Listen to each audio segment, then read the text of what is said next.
Paano niyo po nalaman nandito ako? Nalaman ko kasi tinulungan niya yung nanay mo makalaya. Hanggang dito ba naman nilalandi mo pa rin si Charles? Kung ayaw niyo na pagsasabihan kayo dito sa pamamahay na ito, ayusin yung trabaho niyo, Isin. Aminin mo na, bigatin ka rin. Kaya bagay tayo.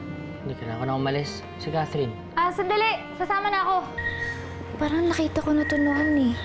Di ba mamahalin yun? Ba't mo winala? Importanteng mahanap ko yung kwintas na yun eh. Yun yung dahilan kung bakit ako pinagkamalang anak ng daddy ko. Sabihin mo, magaling ka lang magpanggap. Sino magpapanggap? Parang nakita ko na tong kwintas na to bago ko pa nakilala si Clarissa.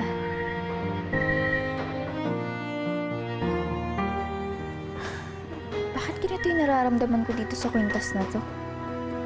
Parang tagal-tagal ko nang nakita.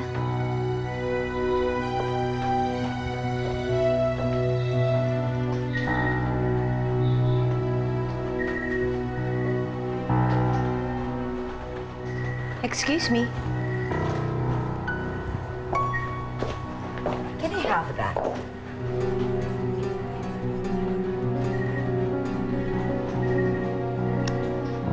May bala ka bang isaoli ito sa may-ari kung hindi kita nakita? Magnanakaw ka rin ba tulad ng iyong ina? Hindi po, ma'am. Nakita ko po yan dyan eh. Catherine, ayoko ng sinungaling. Umamin ka sa akin. Ma'am, hindi po ako nagsisinungaling. Diyan ko po talaga yung nakita. Ay, nako, Catherine.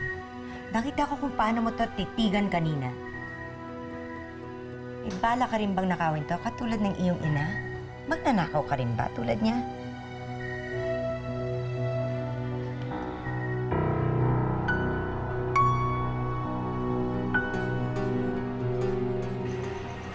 Bakit mo nasabing nagpapanggap si Maylin?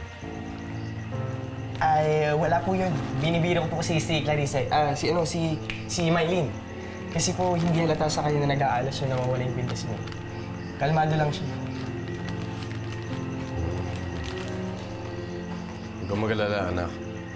Sakaling di mo man makita. Sayang, pero wala tayong magagawa. Ganon talaga yan. Ligaw, kumain muna tayo sa loob. Sige po, susunod na lang po kami.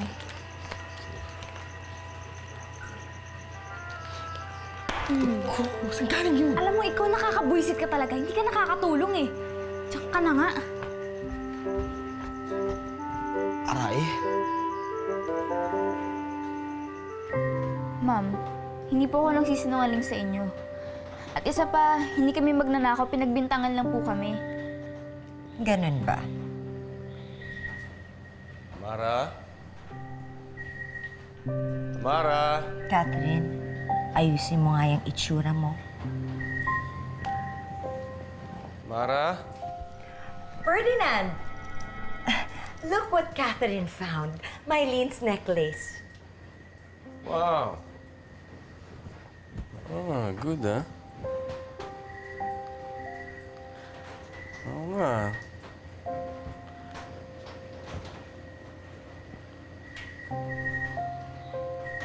Ano ba yung nagawa mo? Baka mas lalo yung masira, ha? Hindi, sinusubukan ko lang. Eh baka kasi nasira tong lock dahil sa paghatak eh.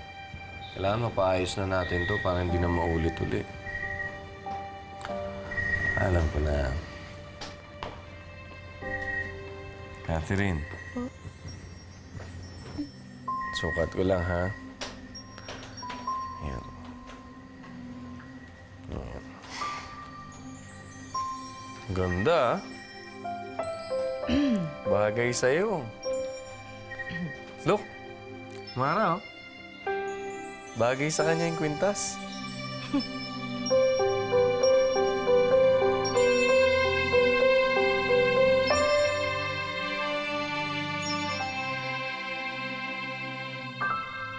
Clarissa. Clarissa, sandali lang. Ano ba problema mo? Natatakot ka na mabuking? Hindi ba nakalusot ka naman na?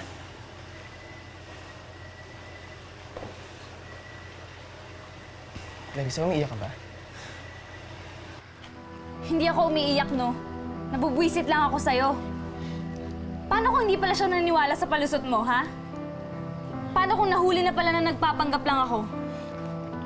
Jepoy, alam mo naman yung buhay ko kila Nay Lloyda, di ba? Ayoko nang bumalik sa ganong buhay. Nandito na ako sa buhay na pinapangarap ko. Ayoko nang mawala sa akin to, Jepoy.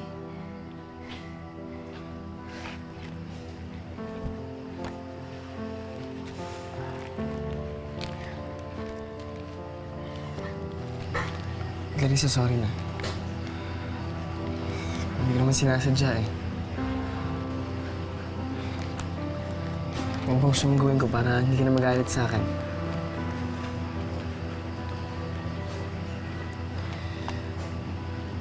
Ipangako mo sa akin na hindi mo sasabihin kahit kanino yung pagpapanggap ko. Clarissa, alam mo naman hindi ako pwede laking ganun eh. Please?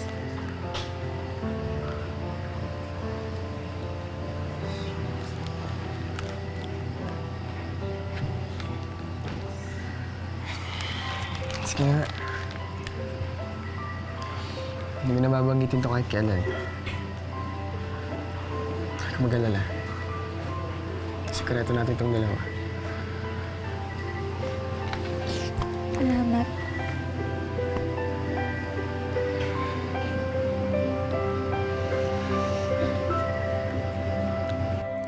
Bagay na bagay sa'yo yung kwintas. Salamat po.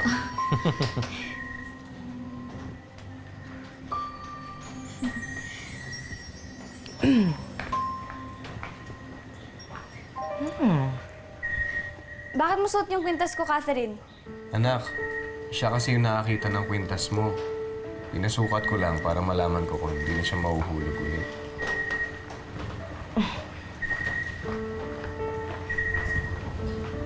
Ayan. Tama na yung pagsusukat, ah.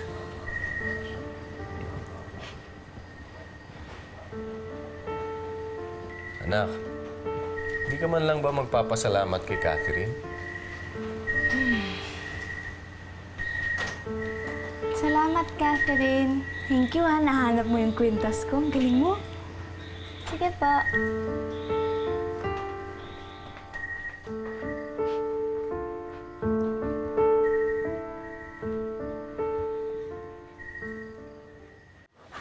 Ito pa. Actually, maganda itong deal. Bukas mag-deal na siya. Mara, Hi. Hi. there you go. Thank you. Thank you.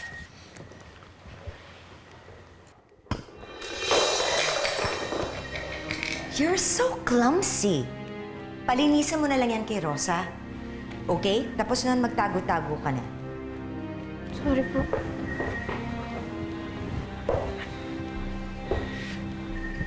Mara, ano ka ba naman? Napahiya na nga yung bata, pinagagalitan mo pa.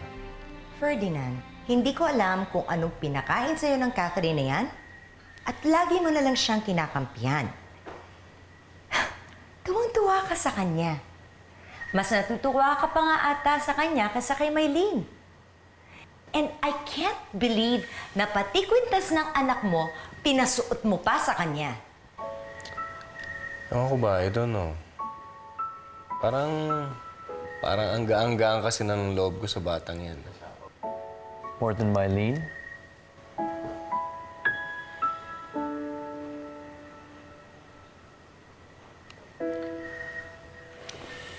Ewan ko ba? Kaya hindi naman ibig sabihin nun na hindi ko na mahal yung anak ko. Nababaitan lang talaga ako dyan kay Catherine. Naawa nga lang ako sa kanya kapag pinagsusungitan siya ni Amara. Pwede ba? Ibigay mo yung focus mo kay Maylene. Huwag kay Catherine. Kasi si Maylene yung anak mo, hindi si Catherine.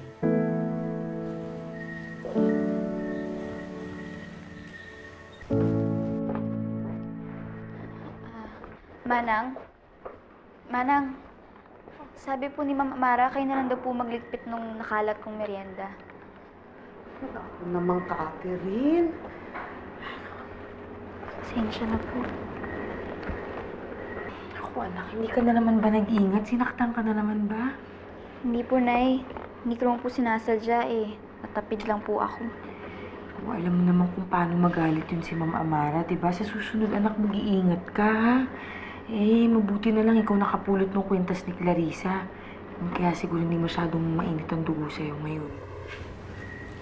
Nay, pasensya na kayong nag-aalala kayo sa akin, ha? Pero Nay, alam nyo, nung tinitigan ko yung kwentas ni Clarissa, parang iba po yung naramdaman ko eh. Alam ko naman po na sa kanya talaga yon, pero parang nakita ko na yun dati. Kahit bago ko pa po nakilala si Clarissa, parang nahawakan ko na yun noon eh. Hindi lang po ako sigurado kung kailan. Alam mo ikaw, kung ano yung iniisip mo. Oo nga naman, Catherine. Porke pinasuot sa'yo ng tatay ko yung kwintas ko, iniisip mo nang sa'yo yon? Clarissa, sorry ah. Huwag mo na lang akong pansinin. Wala namang kwenta yung mga sinabi ko eh. Alam ko naman at sigurado kung sa'yo ang kwintas na yan. Yun naman pala eh. Kaya sa susunod, iingatan mo yung mga sinasabi mo para hindi ka napapahamak. Sinasabi mo eh. Sorry.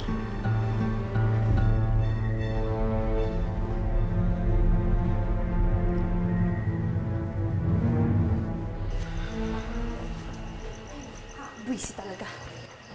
Baka feeling yan, babae. Bakit bang init ng ulo mo kay Catherine? Eh, ang epal-epal yung nakakabwisit. Siya na nga itong nakahanap ng kwintas mo tapos inaaway mo pa. Ano ka ba babawasan mo na yung pagiging masungit mo? Alam mo, hindi cute na lumalaking ilong paggalit. Kainis to. Lumalaki na naman, oh. Tama na nga. Salamat ah. Magaan ka rin palang kasama eh. Sus, ako pa! Tsaka alam mo, nandito ako lagi para sa'yo. Malakas ka sa akin. Lalo na pag hindi ka masungit. Konting preno lang kasi kapag nagagalit ka. Lalo na kay Catherine, hindi bagay sa'yo eh. Eh, napaka-feeling yan kasi ng babaeng yun eh. Isipin ba naman na sa kanya yung necklace ko? May ganun talaga. Kapal na mukha. Ayan na, malaki na naman, no? Pasok ako eh. Yabang mo. Tama na. Bakit mo ngumingit eh? Hindi ah. Alis na ako. Miss ka na. Alis na ako. Oo, umalis ka na. Ngingiti ka na. Makikikain ka pa dito eh. Ngingiti ka na. Hindi. Dali na, umalis ka na.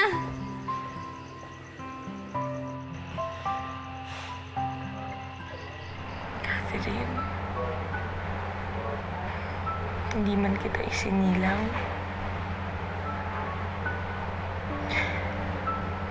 Hindi man kita tunay na anak.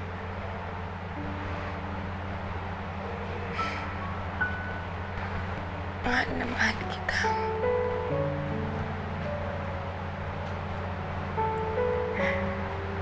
Pakiramdam ko sa akin ka talaga ng galit.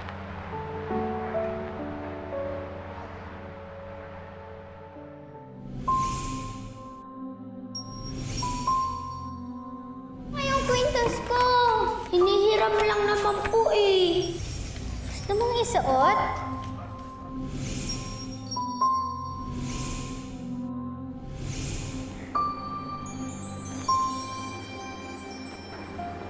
Akin yung kwintas. Akin yung kwintas. Ako yung may-ari ng kwintas. Anak, alam mo, wala naman akong ibinibigay na kwintas sa'yo. Hindi ka nagsusuot ng kwintas. Nay, kasi parang dun sa panaginip ko, meron na akong kwintas na parang kay Clarissa eh. Ang lino-lino ng panaginip ko, nung bata ko suot ko yun. Eksaktong-eksakto sa kwintas ni Clarissa. Alam mo, anak, papanaginipan mo na yung kwintas kasi nakatatak sa isip mo. Di ba kanina ikaw yung nakapulot ng kwintas ni Clarissa? Oh, kaya akala mo, sa iyo na rin yun.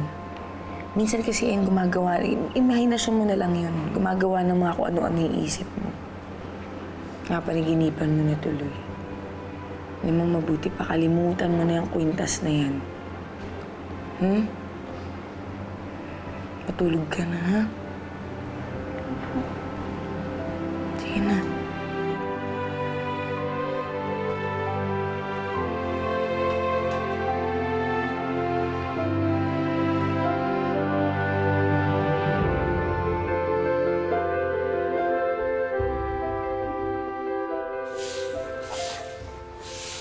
Catherine, Sir Charles, napadalaw kayo. buti nga ikaw inabutan ko. Charles! Speaking, Buti na lang nandito ka. Excuse me Meron kasi akong problema eh. ano yan? Eh kasi magpapabili ako sa daddy ko, eh nililito naman ako kung cellphone ba, o laptop, o iPad yung ipapabili ko. Alin kaya maganda ipabili? Kung ako sa'yo, laptop na lang. Para pwede mo gamitin sa school. Sige. Catherine, kamusta na?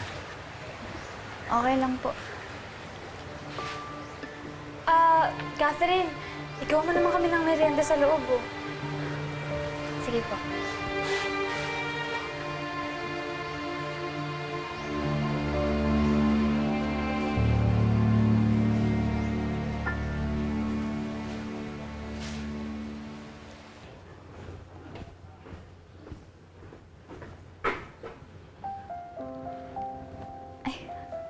Sir, kain po muna kayo para may lakas kayo sa trabaho nyo.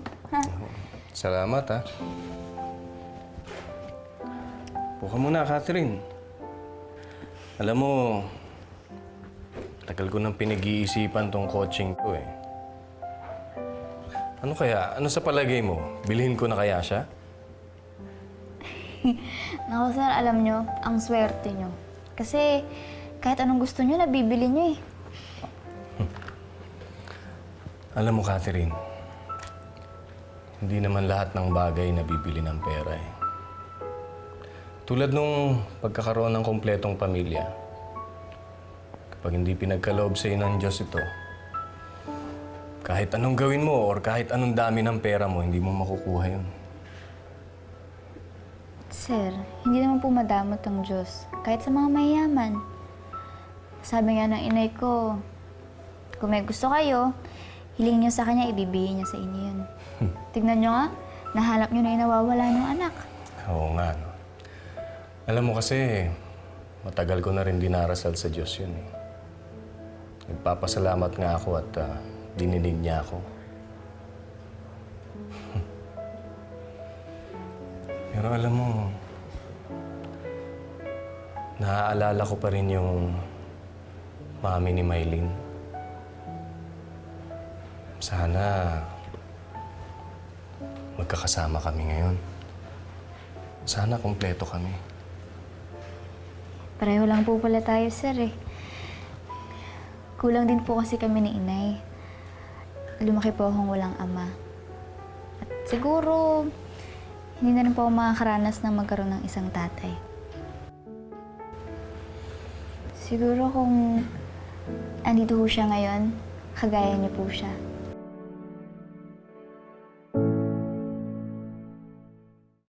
Charles, ang bait ng daddy ko, no? Ibibili niya sa akin lahat ng gusto ko. Alam mo, ganun niya ako kamahal. Good for you.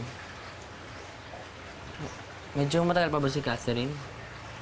Oo nga, tagal nga niya eh. Pupuntahan ko na lang. Ha? Hindi na. Ako lang bahala. Ako na lang pupunta sa kanya. Diyan ka lang, ha?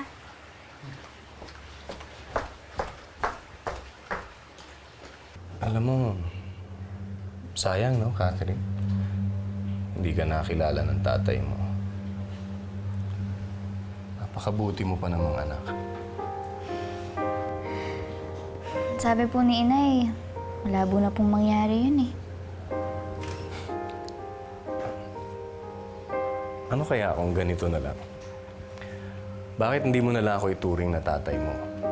Pagkatapos ikaw, turing na lang kitang parang tunay na anak.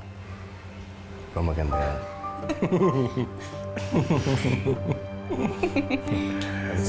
Diba? Hindi nga. Diba? Oh. Ikaw naman ang mag-sandwich, anak. Catherine, nandito ka lang pala eh. Inuna mo pang tsumika sa daddy ko kaysa dalang kami ng pagkain ni Charles sa labas. Anak, hindi ka ba marunong gumawa ng merienda para sa bisita mo? Iaasa mo pa dito kay Catherine? Daddy, yun naman talaga yung trabaho ni Catherine, di ba? Oo nga, nandun na ako. Pero gusto ko lumaki ka naman na independent. Ayoko naman inaasa mo na lang lahat sa maids yung mga iutos mo kahit na mga simpleng bagay lang naman to. Sir, ayos na ayos lang po yun sa akin. Ako hindi, Catherine. Alam mo kasi, ayoko naman na lumaking umaasa sa ibang tao yung anak ko. Alam mo, sa lahat ng ayoko yung tamad. Kahit simpleng bagay lang, iaasa pa sa ibang tao. Para sa kanya rin naman yan eh. Kaya gusto kong lumaki siyang independent. Tingnan mo tong si Catherine, anak.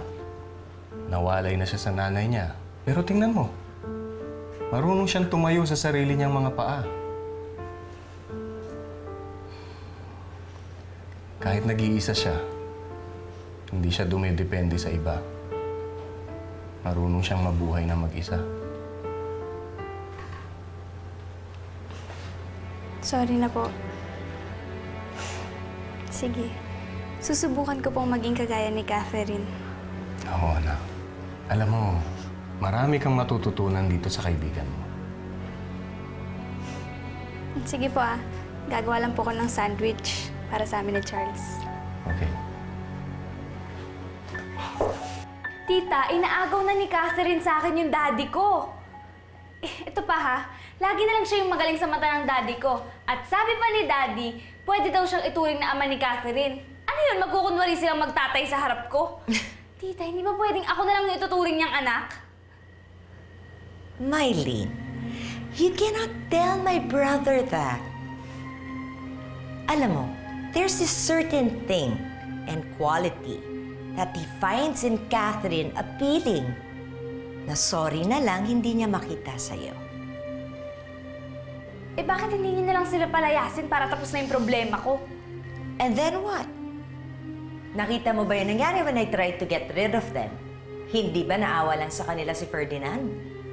Ayoko na magmukhang kontrabida sa mata ng aking kapatid. Hayaan mo na lang si Ferdinand mismo magalit sa kanila para siya mismo magpalaya sa kanila. Eh paano po natin gagawin yun? Daddy, wala ka ba sa office? Kasi pupunta kami dyan ni Catherine eh. Nagpaalam na po ako kay Tita Amara na gagamitin namin yung isang sasakyan. Basta, Daddy, dumiretso ka na lang sa office mo pagkatapos ng meeting mo sa labas, ha? Bye-bye! Love you! Clarissa, kailangan ko pa bang sumama sa'yo? Oo naman, no. Isasama kita kasi lilinisin natin yung office ni Daddy. Bakit ayaw mo? Susurprise nga natin siya eh. Katal naman, di ba? Tinuturing mo ng tatay yung Daddy ko. So, labas-labasin mo na, magpakaulirang anak ka na rin. Siguro okay lang naman yun sa'yo, di ba? Ikaw bala.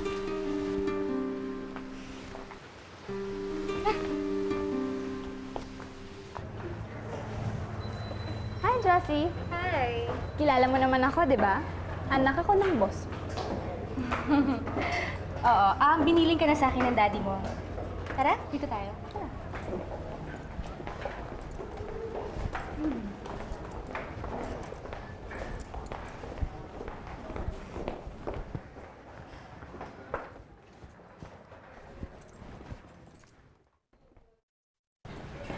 Guys, ito si Mylene, ang anak ni Sir Ferdinand. Morning, ma'am. Morning. O, tara. Ito ang office ng daddy mo. Excuse me lang. At siya nga pala, anong gagawin niyo dito? Wala ka na doon. Surprise nga, di ba? So, ibig sabihin, hindi mo pwedeng malaman. Sige. Sa labas lang ako. Kung may kailangan kayo, tawagin niyo lang ako, ha? May sagsa. Sige na, mas ka na. Salamat po. Kuya Jing, sa labas ka na rin maghintay.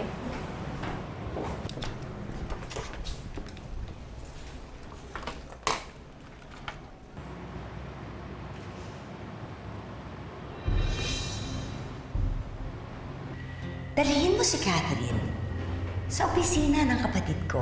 Tapos, doon, meron kayong makikitang vintage na stereo. Yun ay importante kay Ferdinand dahil yun ang unang-unang binili niya sa unang sweldo niya. Find a way na masira ni Catherine yung stereo na yun. Eh, paano naman po niya yun masisira? Ipasaksak mo kay Catherine yung vintage stereo ni Ferdinand sa 220 para sumabog. Kasi 110 yun eh.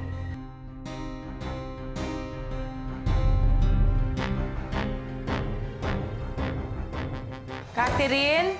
Mana, nakita niyo mo ba si Catherine? Hindi ba nagpaalam sa'yo? Eh, sinama ni Clarissa kanina sa opisina ni Sir Ferdinand ah. Find a way na masira ni Catherine yung stereo na yun. Kinuha ba siya ng asawa mo? Kinuha asawa ko! Kinuha asawa ko, Maylin! Hindi mo ko kaaway! Hindi mo ko... Catherine! Catherine! Hindi ko naman po talaga ginusto yung nangyari. Clarissa, ano ba nangyari? Pwede ba, Charles? Tama na nga. Puro na lang kayo, Catherine eh. What are you trying to do, Romel? Nothing. Dapat masaya tayo, di ba? Bakit ka umiiyak? Baka po kasi may mali sa akin eh. Baka po hindi niyo na ako kailangan dito. Baka po mas makakabuti kung aalis na lang ako.